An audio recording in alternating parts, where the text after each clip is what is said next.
اکثر لوگ سمجھتے ہیں کہ حمل کی تیاری کا مطلب صرف انتظار کرنا ہے، لیکن حقیقت میں یہ اس سے کہیں بڑھ کر ہے۔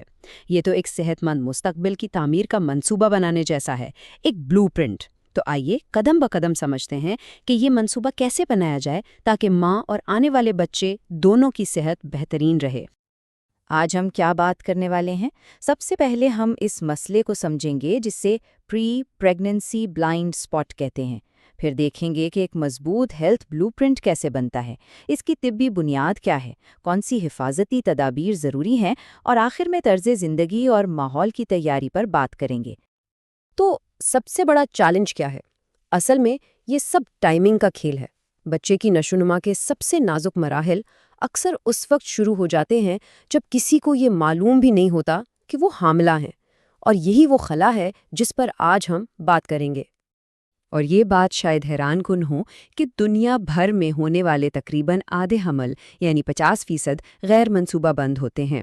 اس کا مطلب یہ ہے کہ کروڑوں معاملات میں بچے کی ابتدائی نازک نشوونما کے لیے کوئی پیش کی تیاری نہیں ہوتی۔ یہی وہ بلائنڈ اسپاٹ ہے جو کئی خطرات پیدا کرتا ہے۔ تو سوال یہ پیدا ہوتا ہے کہ بچے کی نشوونما کا سب سے ضروری، سب سے نازک مرحلہ آخر ہوتا کون سا ہے؟ یہاں سب سے اہم بات یہ سمجھنے کی ہے کہ بچے کا دماغ اور ریڑھ کی ہڈی جیسی بنیادی چیزیں حمل کے پہلے 3 سے 4 ہفتوں میں ہی بننا شروع ہو جاتی ہیں۔ 5ویں ہفتے میں دل دھڑکنا شروع کر دیتا ہے، جبکہ پہلا ڈاکٹر وزٹ عام طور پر 8ویں ہفتے میں ہوتا ہے۔ یہ جو وقت کا فرق ہے نا، یہی اصل مسئلہ ہے۔ تو دیکھیں، یہی وہ گیپ ہے، اسی کو تیاری کا خلا کہتے ہیں۔ مطلب یہ کہ جب تک حمل کا پتہ چلتا ہے، بہت سے ضروری حفاظتی اقدامات کرنے کا موقع ہاتھ سے نکل چکا ہوتا ہے۔ اسی لیے ایک زیادہ فعال، ایک پرو ایکٹیو سوچ کی ضرورت ہے۔ اچھا، تو اس مسئلے کا حل کیا ہے؟ حل یہ ہے کہ ہم رد عمل دکھانے کے بجائے پیشگی اقدامات کریں، یعنی حمل سے پہلے کی دیکھ بھال کو ایک منظم صحت کے منصوبے کے طور پر اپنایا جائے۔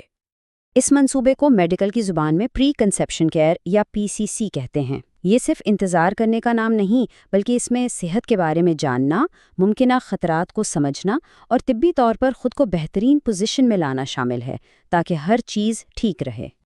ڈاکٹر سشما آنند نے اس بات کو بہت خوبصورتی سے بیان کیا ہے۔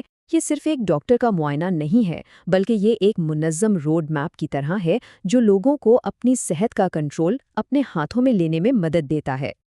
چلیں اب ذرا تفصیل میں جاتے ہیں اور دیکھتے ہیں کہ اس منصوبے کی بنیاد کیا ہے، یعنی حمل کی کوشش سے پہلے ڈاکٹر سے کن چیزوں پر بات کرنا ضروری ہے۔ اس منصوبے کی بنیاد ایک تفصیلی طبی جائزہ ہے۔ اس میں اپنی اور اپنی فیملی کی میڈیکل ہسٹری، آپ جو بھی دوائیاں یا سپلیمنٹس لے رہے ہیں وہ، کوئی پرانی بیماری، آپ کی ویکسینیشن کی کیا صورتحال ہے، اور جنیاتی خطرات جیسے تمام اہم پہلوؤں پر ڈاکٹر سے کھل کر بات کرنا شامل ہے۔ یہ ٹیبل دیکھیں، اس سے بات اور بھی واضح ہو جاتی ہے۔ مثال کے طور پر اگر کسی کو ہائی بلڈ پریشر ہے تو حمل سے پہلے اسے کنٹرول کرنے سے پری ایکلیمسیا جیسے سنگین خطرات کم ہو جاتے ہیں۔ اسی طرح شوگر کو کنٹرول میں رکھنے سے بچے میں پیدائشی نقائص کا امکان بہت حد تک کم ہو جاتا ہے۔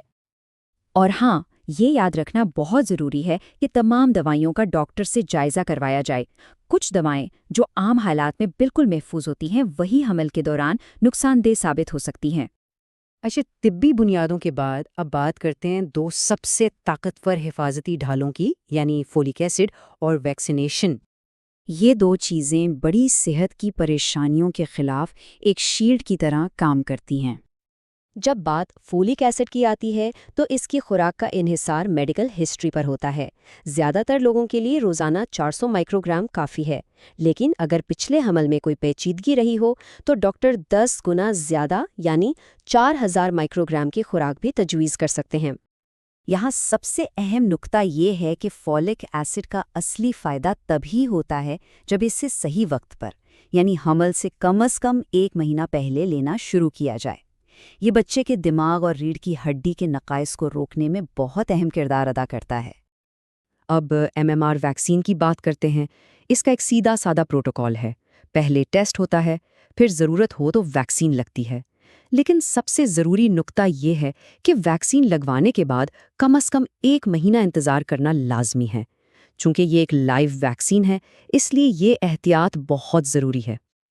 دوسری طرف ٹی ٹیپ ویکسین کی کہانی بالکل الگ ہے۔ یہ حمل کے دوران دی جاتی ہے تاکہ ماں سے بچے کو اینٹی باڈیز منتقل ہوں جو اسے پیدائش کے بعد کالی کھانسی جیسی بیماریوں سے بچاتی ہیں۔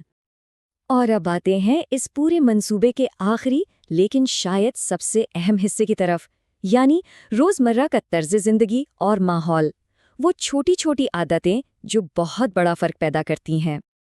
دیکھیں، ایک صحت مند حمل کی بنیاد دراصل صحت مند عادتوں پر ہی ہوتی ہے۔ متوازن غذا، باقاعدہ ورزش اور خاص طور پر تمباکو اور شراب جیسی نقصان دہ چیزوں سے مکمل پرہیز، یہ وہ بنیادی ستون ہیں جن پر یہ پورا منصوبہ کھڑا ہے۔ اس کے علاوہ اپنے ماحول اور کام کی جگہ پر موجود زہریلے مادوں جیسے سیسا یعنی لیڈ یا کیڑے مار ادویات سے بچنا بھی بہت اہم ہے، کیونکہ یہ چیزیں بھی بچے کی صحت پر برا اثر ڈال سکتی ہیں۔ اور آخر میں، جیسا کہ ڈاکٹر سشما آنند یاد دلاتی ہیں، اس سب کا مقصد کسی پر بوجھ ڈالنا نہیں ہے۔ یہ سفر مشکل نہیں ہونا چاہیے۔ چھوٹی چھوٹی مثبت تبدیلیاں ہی آپ کو آپ کی بہترین صحت کی طرف لے جاتی ہیں۔ تو یہ سب جاننے کے بعد ایک آخری سوال ذہن میں آتا ہے۔ اگر ایک صحت کا منصوبہ واقعی ایک بہتر اور صحت مند مستقبل کی بنیاد رکھ سکتا ہے، تو پھر کسی کو اپنا منصوبہ بنانے کے لیے پہلا قدم کیا اٹھانا چاہیے؟